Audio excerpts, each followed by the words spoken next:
Hello everyone, আসসালামু আলাইকুম। কেমন আছেন আপনারা সবাই? আশা করছি সবাই ভালো আছেন। আমিও ভালো আছি আলহামদুলিল্লাহ। আমি একটা কুকিংয়ের পক্ষ থেকে সবাইকে অভিনন্দন। কোন একটি রেসিপি নিয়ে হাজির হলাম। ঝালটক মিষ্টি আমের আচার। ঝালটক আমের আচার সহজে আমের আচারগুলো তৈরি করতে পারবেন।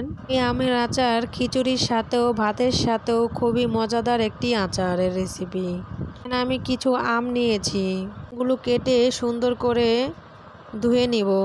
আম ছুলে সুন্দর করে কেটে নিয়েছি, ধুয়ে নিয়েছি। কিছু আম কেটে নিয়েছি, ধুয়েও নিয়েছি। ছাঁকনির মধ্যে ঝরিয়ে নিব। পরিমাণ মতো সরিষা বাটা ভিজিয়ে রাখার পর বাটায় সুন্দর করে বেটে নিয়েছি, দেখতেই পাচ্ছেন গাইস। পরিমাণ মতো সরিষা বাটা দিব। 1 চামচ হলুদ গুঁড়ো, 1 চামচ মরিচের গুঁড়ো, 1 চামচ ধনিয়ার গুঁড়ো, পরিমাণ মতো লবণ দিয়েছি করে মাখিয়ে নিব। হচ্ছে টক আমের আচার কিভাবে তৈরি করেন এটাই দেখাবো আজকে। তারপরের পাটের মধ্যে পরিমাণ মতো লবণ দিয়েছি, হলুদ গুঁড়ো 1 চামচ, মরিচের গুঁড়ো 1 চামচ, ধনিয়ার গুঁড়ো 1 চামচ, চা বাটা পরিমাণ মতো করে মাখিয়ে নিব। মাখানোর পর আমগুলো রোদ্রে শুকাতে দেব। 5 থেকে 6 ঘন্টা রোদ্রে শুকিয়ে নিব। আমের মধ্যে কোনো পানি যাতে না থাকে। আর আমের আচার পছন্দ কমেন্ট করে জানাবেন। টক ঝাল মিষ্টি আমের আচার, ঝালটক আমের আচার। আচারগুলো খুবই মজাদার পাচ্ছেন। সুন্দর করে এখন আমি রোদে শুকিয়ে দেব। মাখিয়ে নিতে হবে যাতে মশলাগুলো আমের ভিতরে ঢুকে যায়। রেসিপিটা কেমন হয়েছে কমেন্ট করে জানাবেন। শুকানোর পরের লুক এখন আমি দেখাবো। দেখতেই পাচ্ছেন গাইস, রোদে শুকানোর পরের লুক। এখন আমি আচারগুলো সুন্দর করে এক এক করে তৈরি করে নিব। তৈরি করার জন্য কি মশলা নিয়েছি, পরিমাণ মতো পাঁচফোড়ন নিয়েছি। পাঁচফোড়নগুলো ভেজে নিব। অন করে কড়াই বসিয়ে দিয়েছি। কড়াইটা গরম হওয়ার পর পাঁচফোড়নগুলো দিয়ে কিছুক্ষণ ভেজে নিব।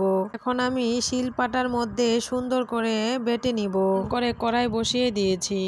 আধা কেজির মতো সরিষার তেল দিয়েছি। সরিষার তেলটা গরম হওয়ার পর লাল মরিচ দিয়েছি। দেশি রসুন ছুলে কিছুটা দিয়েছি। রাখা আমগুলো দিয়ে দিব। কিছুক্ষণ ভেজে নিব।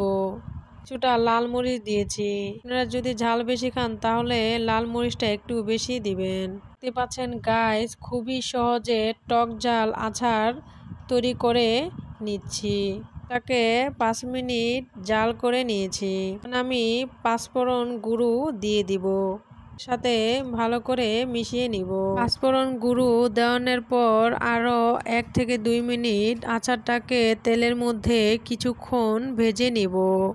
এখন আমি আচারটাকে নামিয়ে নিব। টক ঝাল আচারটা খুবই সহজে তৈরি করে নিয়েছি। এখন আমি নামিয়ে আচারটাকে ঠান্ডা করে নিব। আচার 6 থেকে 1 বছর সংরক্ষণ করে রাখতে পারবেন, তো হবে না। করছি সম্পূর্ণ ভিডিওটা আপনারা সবাই দেখবেন। এটাকে এখন আমি ঠান্ডা করে নিব। এখন আমি এর মধ্যে 2 কাপ চিনি দিয়েছি, দিয়ে 1 থেকে 2 মিনিট মেখে রাখবো। পরে আমের মধ্যে চিনিগুলো মিশে যায়। ঝাল মিষ্টি আচার কিভাবে তৈরি করতে পারবেন খুবই সহজে, এটাই আজকে দেখাবো। অন করে কড়াই বসিয়ে দিয়েছি।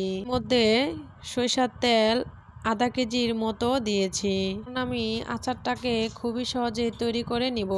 থেকে 5 মিনিট তাকে জাল করে নিব।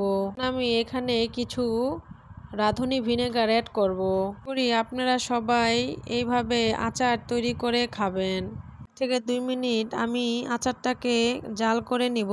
চিনিটা আপনাদের পরিমাণ মতো দিতে পারেন। এখন আমি পাঁচফোড়ন গুঁড়ো দিয়ে দিব। 5-6 মিনিট জাল করে নিব। সহজে ঝালটক মিষ্টি আচার তৈরি করে নিয়েছি। আচারটাকে নামিয়ে ঠান্ডা করে নিব। তৈরি করে নিয়েছি ঝালটক মিষ্টি আচার, ঝালটক আচারের রেসিপি। আমি কাচের বরমে রেখে দেব। 1 বছরও আচারটা নষ্ট হবে না। সম্পূর্ণ ভিডিওটা দেখার জন্য সবাইকে ধন্যবাদ। আচারটাও বরমের ভিতরে রেখে দেব। সাবস্ক্রাইব করে পাশে থাকবেন, এটা বেশি বেশি শেয়ার করে দিবেন।